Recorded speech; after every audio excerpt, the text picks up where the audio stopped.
Muy buenas noches tengan todos ustedes, las personas que nos están escuchando aquí en Urus Radio. Estamos transmitiendo el día de hoy desde la ciudad de Delicias en el bello estado de Chihuahua, en nuestro bello estado norteño de Chihuahua. Esta población se encuentra 2 horas al sur de la ciudad capital de Chihuahua. Y desde aquí estamos transmitiendo para Urus Radio. No nos encontramos en la cabina, en nuestra cabina allá en el Distrito Federal, pero bueno, por allá se encuentra la licenciada Doris. Ella está atendiendo el chat para cualquier mensaje que ustedes gusten enviarnos o bueno, algún mensaje, algún saludo. Ella se encuentra en estos momentos ahí, precisamente en el chat de Urus, en nuestra cabina. Pues yo me encuentro por acá, en el norte de nuestro país, dando un curso, y por lo tanto, bueno, hacemos la transmisión desde este lugar. Qué gusto de veras estar con ustedes, las personas que nos acompañan, que nos escuchan. De veras es un placer, como todos los lunes, estar transmitiendo y compartiendo un poco de lo muchísimo que tiene nuestra historia, y sobre todo en este tema que ya tenemos 15 capítulos, que serían las mentiras en la historia de México. Qué difícil, porque es la serie que más ha durado. Recuerdo que la serie más larga que teníamos era la de batallas históricas en México, que fueron 10 capítulos, y qué difícil que hablar de las mentiras de nuestra historia pues nos lleve tanto tiempo, pero bueno, desgraciadamente nuestra historia es grande, pero también las cosas que se han dicho de manera errónea por cumplir ciertos intereses o por querer cuidar ciertos privilegios, pues es lo que ha empañado mucho nuestra imagen, y es lo que ha hecho que pues nos alejemos tanto de nuestra historia, y que por lo mismo estemos perdiendo identidad como mexicanos. Pero bueno, es la labor de Urus Radio, pues colaborar un poco hasta donde no sea posible, porque se aclaren muchas cosas. Ya lo hemos comentado, que analizamos desde varios puntos de vista, desde varios enfoques, pues lo que es nuestra historia, y no tenemos por qué avergonzarnos de ella. Primero es limpiarla y después no avergonzarnos. Creo que nuestra historia es como la historia de cualquier otro país, de cualquier otra nación, con errores, con aciertos, como todos. Entonces dejemos de pues agrandar los errores y rescatemos también las virtudes, ¿sí?, de nuestra historia. Precisamente hablando de nación y hablando de los temas o de la época de la historia en la que nos encontramos en este momento de las narraciones, pues la semana pasada platicábamos acerca de la guerra de Reforma, esa guerra que pues de la que casi no se comenta, de la que casi no se habla, que está olvidada esa guerra, y que llevó al enfrentamiento entre mexicanos, un enfrentamiento de 3 años, que de veras sangró a nuestro país, que de veras causó decenas de miles de muertos, ese enfrentamiento entre liberales y conservadores, que como lo hemos sostenido aquí en Urus Radio, continúa hasta el día de hoy. Nuestro país pues se ve inmerso en esa lucha, ahora con otro nombre, ¿sí? Pero sigue existiendo esa pugna que surge desde la época de nuestra independencia, de la lucha de nuestra independencia.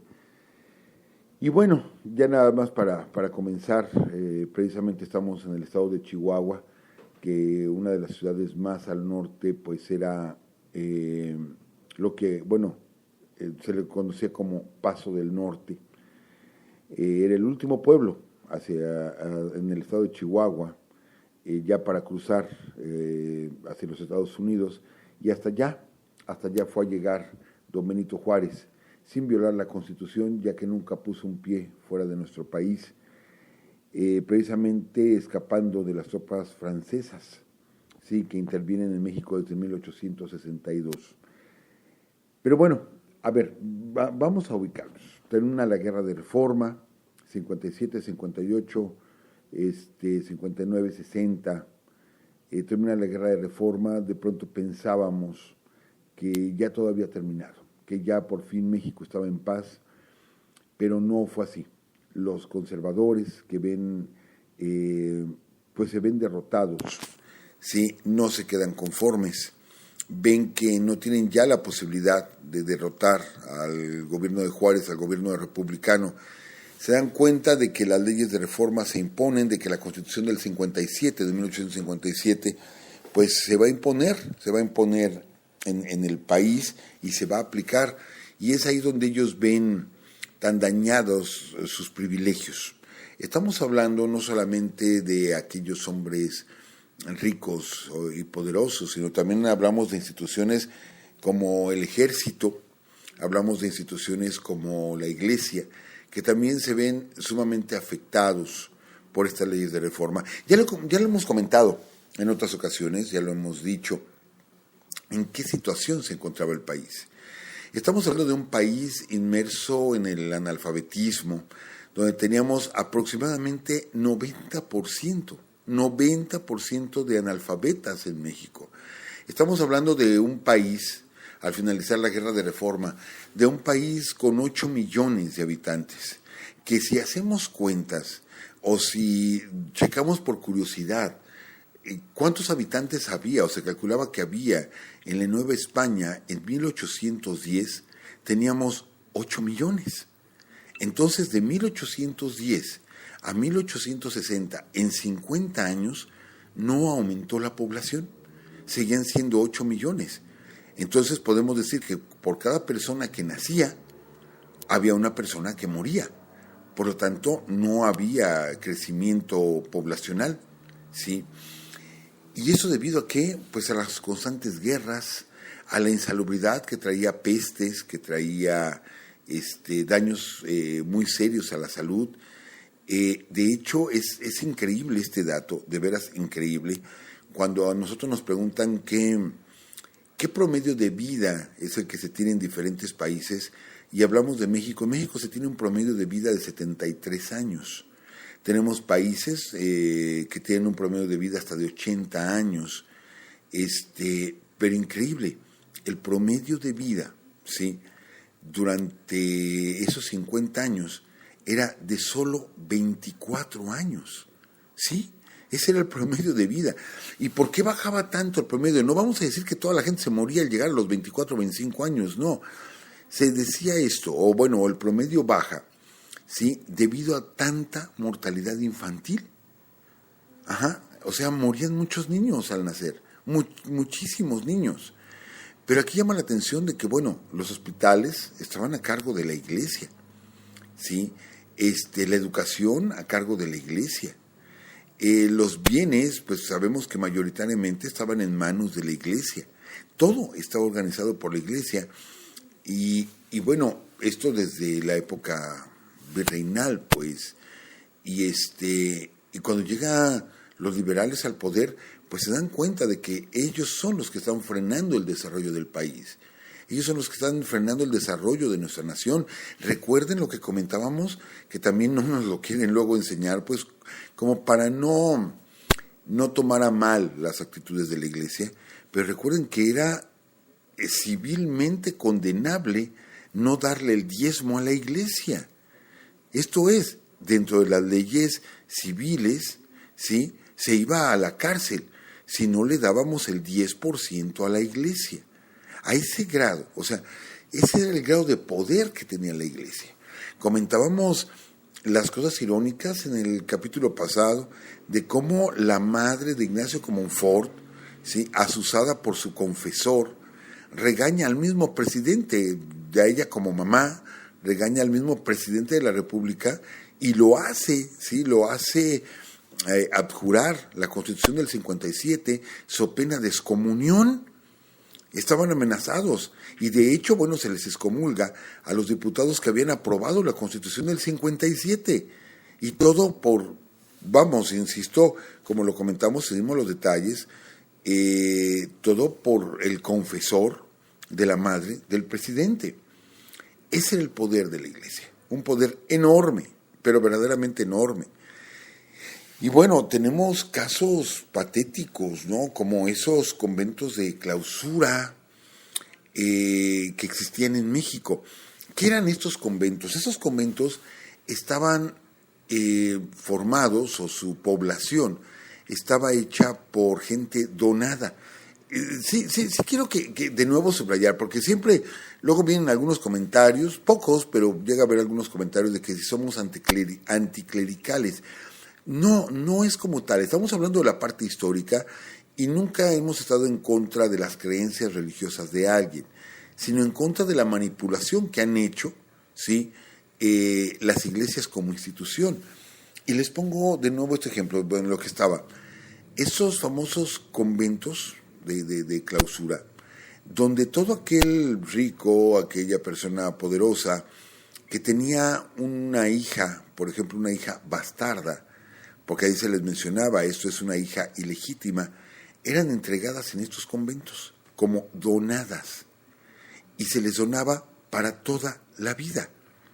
¿Sí? De hecho, es el general Leandro Valle que con las leyes de reforma le toca abrir estos conventos, ¿sí?, en la Ciudad de México y dar la orden de que se abrieran en varias ciudades del país.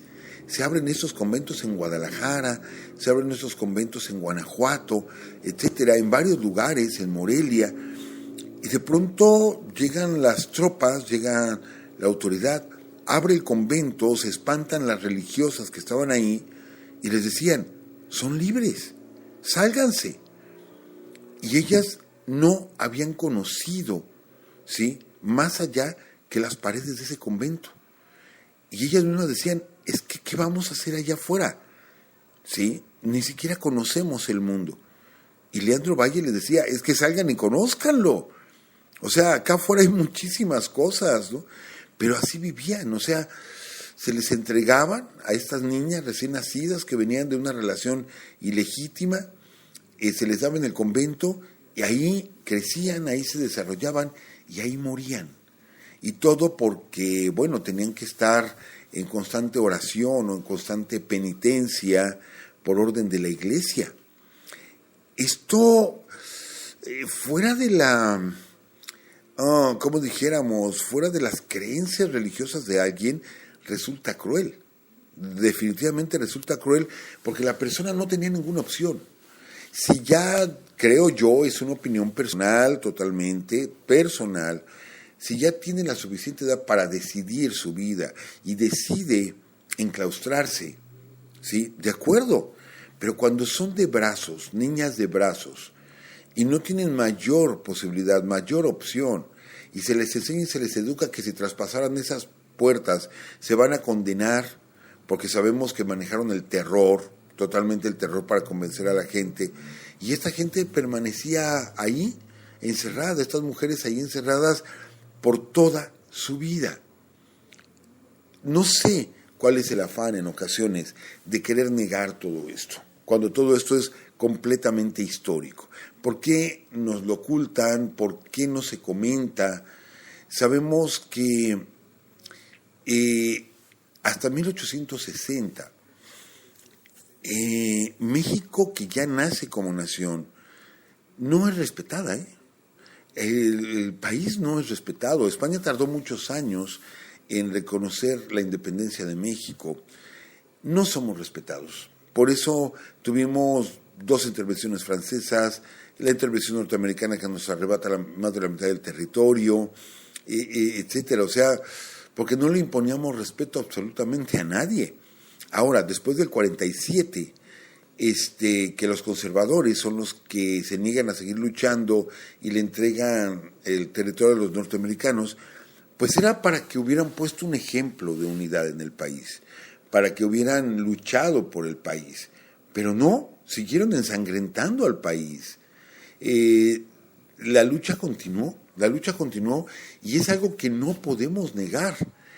El fusilamiento de Maximiliano conllevaba precisamente eso, un mensaje a todo el mundo que estaban atacando al gobierno liberal de Juárez de ser asesinos por haber fusilado a Maximiliano, pero sirvió de escarmiento, que era parte de la idea de Juárez, de que sirviera de escarmiento y que prácticamente no se metan con México, no se metan con México, estaremos muy, muy retrasados, pero de que somos capaces de todo, lo somos. Ese era el mensaje implícito que estaba enviando Benito Juárez. Pero bueno, antes de llegar al fusilamiento en junio de 1867 del emperador Maximiliano, bueno, pues tenemos que decir algo que es doloroso. Se forma una comisión entre los principales conservadores para ir a buscar un heredero en Europa, alguien a quien concederle el trono de México.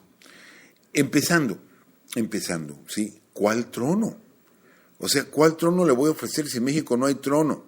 Si en México se gobierna por medio de una república, somos republicanos, ¿cuál trono le van a ofrecer a Maximiliano?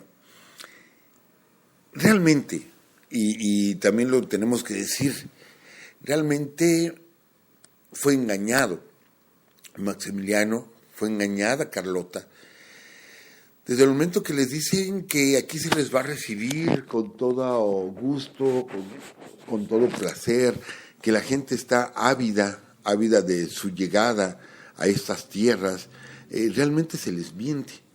Ellos piden un plebiscito, esto es, que la gente sea la que dictamine, ¿sí? Que presenten pruebas de que la gente está deseosa de que ellos vengan a gobernar México, y ellos falsifican documentos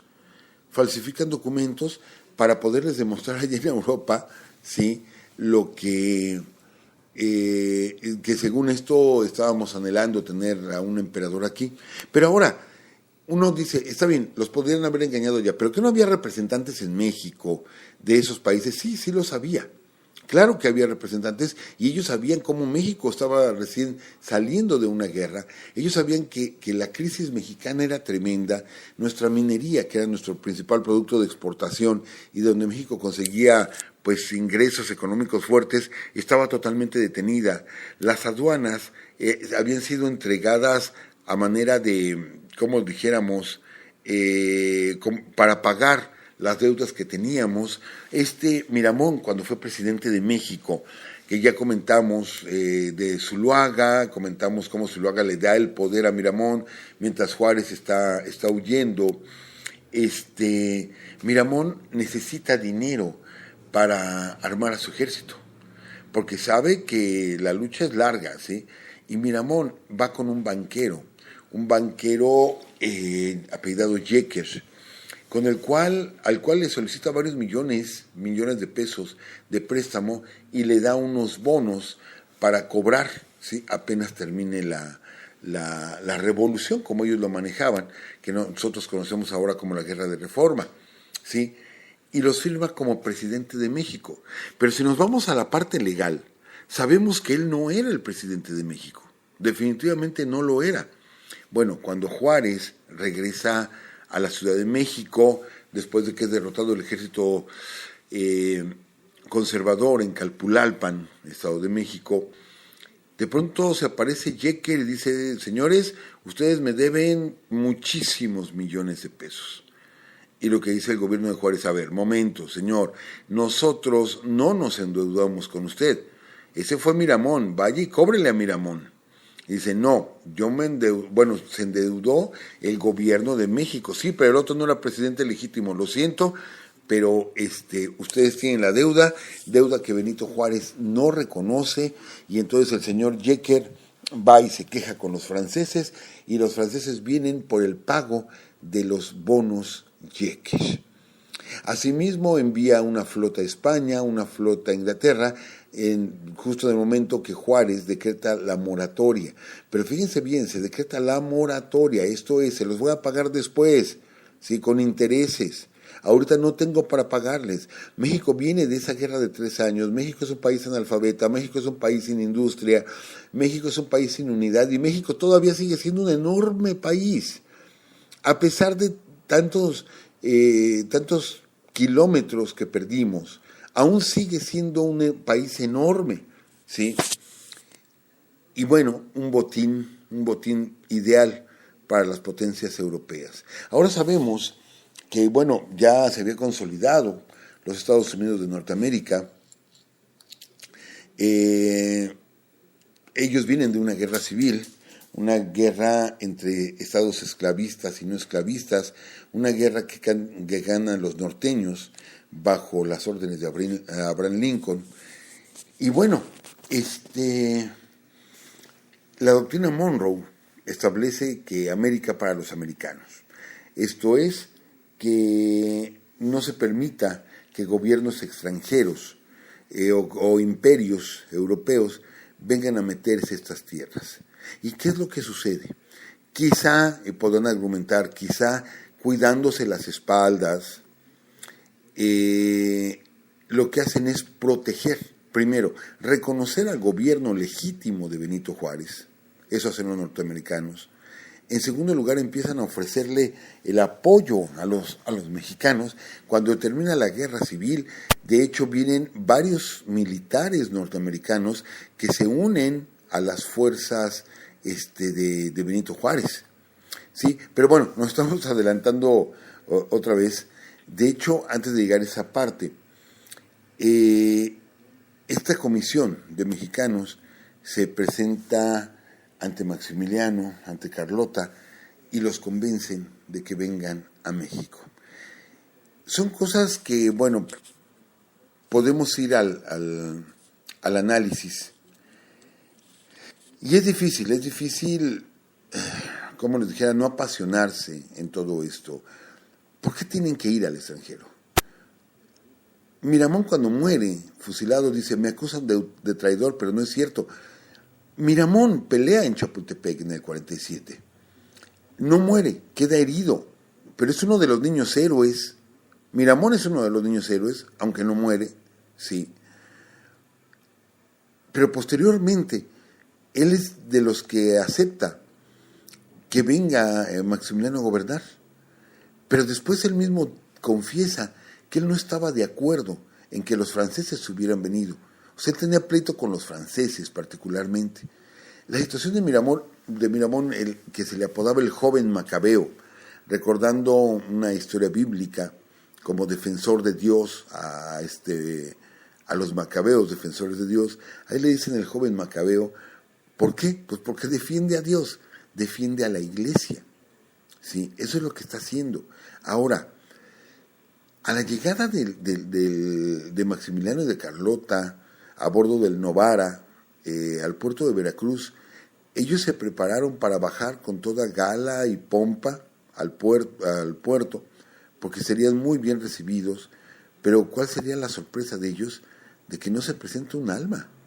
Así literalmente no se presenta un alma a recibirlos como un enviado especial u oficial.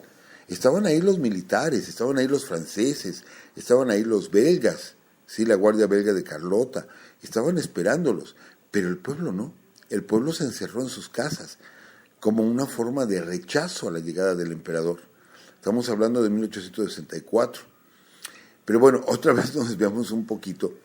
Para llegar a esa parte, antes tuvimos que pasar por una batalla que vuelvo a lo mismo, cómo desconocemos nuestra historia, porque en los Estados Unidos mucha gente piensa que el día de nuestra independencia es el 5 de mayo, y las celebraciones de la mexicanidad en Estados Unidos se realizan el 5 de mayo, cuando nada tiene que ver.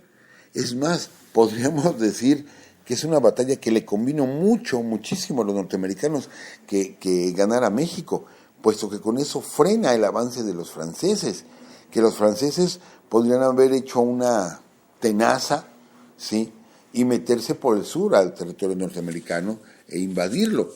Les digo que había problemas, pues, había serios problemas ahí. Entonces los norteamericanos festejan por eso mismo el 5 de mayo. Pero realmente, bueno, sabemos nosotros que no es la fecha de nuestra independencia. Definitivamente no la es. Pues bien, 1862. Se triunfa en Puebla, pero algo que tampoco nos platican, la historia oficial, la traición de los poblanos. Y no estoy hablando de los poblanos por nada más porque sí, de todo tipo de poblanos, no, de la parte religiosa. De hecho, el obispo de Puebla,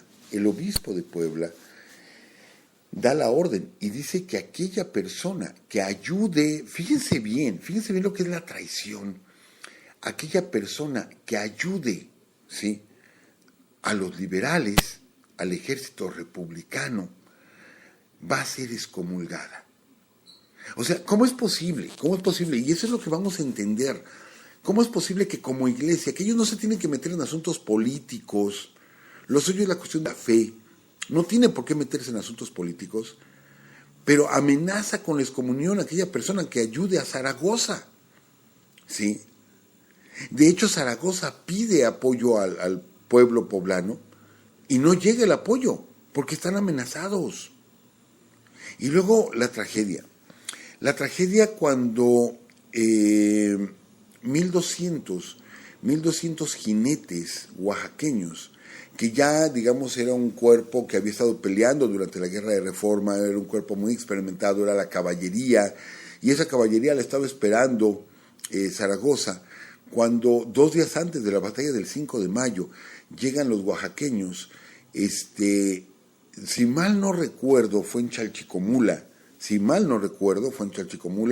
no por ahí le pediré a la licenciada que me ayude a confirmarlo.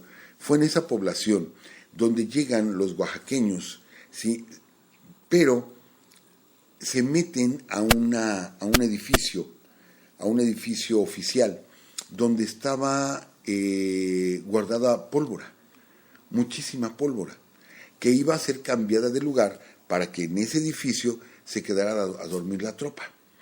Pero en lo que se hacía el cambio de lugar de la pólvora, pues se pusieron a cocinar porque tenían mucha hambre y empezaron a poner los braseros y empezaron a prender carbón, y probablemente haya sido una chispa la que voló, cayó en la pólvora y toda aquella construcción voló por los aires, ¿sí?, matando a 1,200 personas y dejando heridas a más de 500. De hecho, prácticamente todos los jinetes oaxaqueños ahí murieron, ¿sí?, menos los oficiales que estaban buscando alimento, y muchísima gente del pueblo, y mujeres y niños. La destrucción fue tremenda. Una fuerza tan importante y en la cual confiaba Zaragoza, 2 días antes se había hecho trizas por un simple error, por cuestión de seguridad. De ese tamaño estaba todo en contra de Zaragoza. El pueblo de Puebla estaban amenazados, la gente del clero estaba felices y apoyando y entregándole información, que esto no nos lo pueden negar. Por medio del obispo de Puebla le llegó información al general Bazán, ¿sí? Llegó información, perdón, creo que todavía no era Bazán, ahorita se me fue el nombre, es que hay, creo que aquí una pequeña interferencia en las transmisiones, de pronto se me fue un poquito. Al mariscal francés, ¿sí?, le hace llegar información de cómo están distribuidas las tropas de Zaragoza. Vean ustedes lo que era la traición, pero traición descarada, abominable, ¿sí? Todavía le aviso al enemigo, a los que vienen a invadir a mi patria, ¿sí? Todavía les aviso dónde y cómo están acomodadas las fuerzas que van a defenderme a mí como mexicano, ¿sí? Entonces, dicen que no traicionaron, pero claro que traicionaron al país.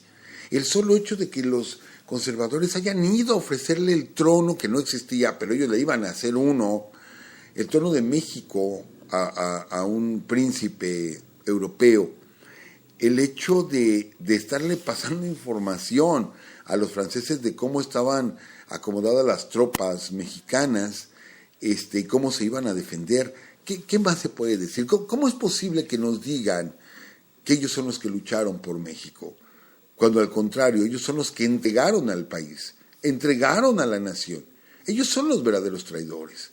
Por eso mismo, y esto es algo que no nos platican en la historia, en uno de los telegramas, porque ya hemos comentado aquí que la batalla del 5 de mayo se transmitió prácticamente en vivo con 4 telegramas, pero se informaba en tiempo real a la Ciudad de México para que se enterara el pueblo y se enterara Benito Juárez en Palacio Nacional de lo que estaba pasando. De ahí que se conserva ese famoso telegrama de que las armas mexicanas se han cubierto de gloria. Pues bien, después de la batalla, después de que Zaragoza gana, le pide autorización al presidente Juárez para destruir la ciudad de Puebla. Sí, para destruir la ciudad por ser unos traidores. Ahora, estamos hablando,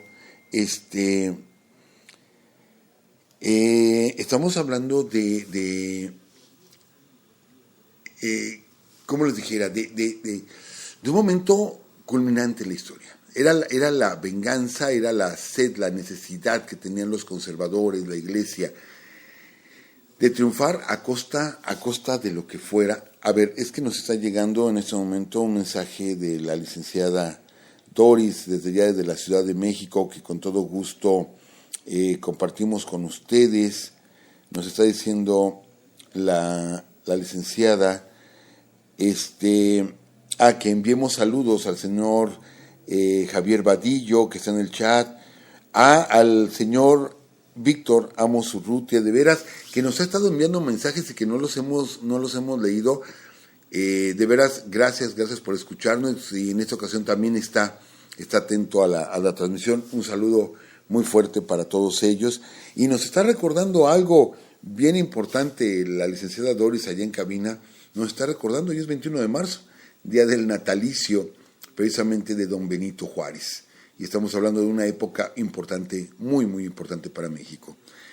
No vamos a dar los detalles de la batalla del 5 de mayo, puesto que ya tenemos un programa en Urus que hablamos exclusivamente del movimiento de las tropas, de cómo fue el ataque, de cómo se movieron los generales mexicanos, etcétera. Ya hicimos todo un programa del 5 de mayo, sino solamente mencionar cómo estaba México dividido, cómo nos traicionábamos unos a otros.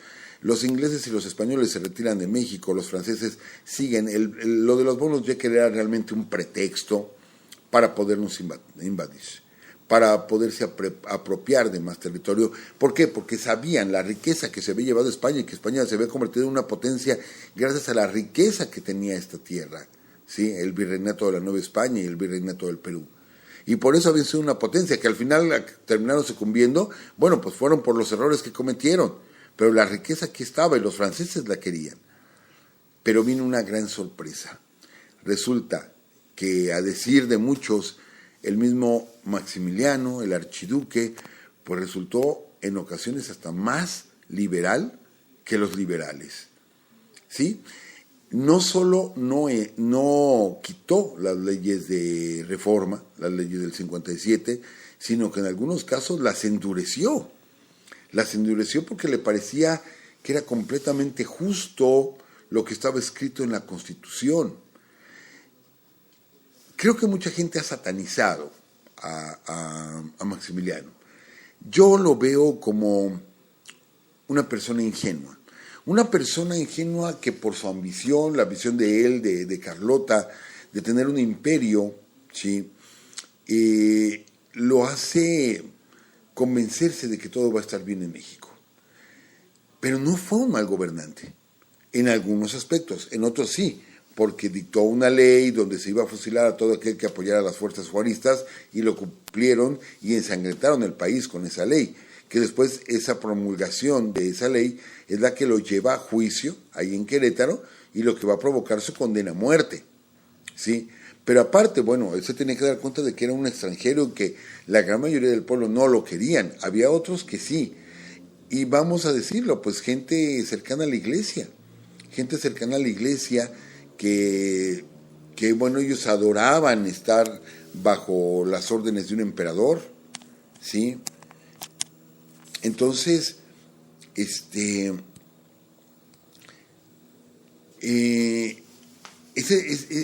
gente no tenía una nacionalidad, no tenía una identidad, y querían copiar todo lo europeo. Y si allá se vivía en la corte, pues aquí también en México íbamos a tener una corte, ¿sí? Ese sentimiento de inferioridad que desafortunadamente nos afecta tanto a los mexicanos. Miren, el aparato del cual estoy transmitiendo en este momento me está avisando, y de hecho ya está parpadeando, está a punto de terminarse la batería. No tengo yo equipo aquí como para poder seguir la transmisión. Yo solamente me despediría, ¿sí? Dejamos el tema pendiente, tenemos que hablar ya de la llegada de Maximiliano y Carlota, todo lleno de anécdotas y de muchas historias que tenemos que comentar desde esa llegada al puerto de Veracruz y cómo en Puebla sí se les recibe como emperadores, efectivamente, ahí sí, Puebla sí se entrega a Maximiliano y a Carlota. De todo esto platicaremos y ya todo el programa siguiente se hablará directamente de muchas mentiras y a lo mejor, así como algunas personas que son muy religiosas han dicho que los atacamos injustamente, etcétera. Les digo, son los menos, pero si lo han dicho, bueno, quizá algunos digan, oye, ahora del otro lado, ¿sí? ¿Por qué estás defendiendo tanto a Maximiliano? No, vuelvo a lo mismo, vamos a quitarle el bronce a las estatuas y vamos a hacerlos humanos como fueron. ¿Sí? Ni Juárez fue tan bueno, ni Maximiliano fue tan malo, tan malo. ¿Sí? Entonces, de todo esto vamos a platicar la próxima semana y nos meteremos un poquito a la vida íntima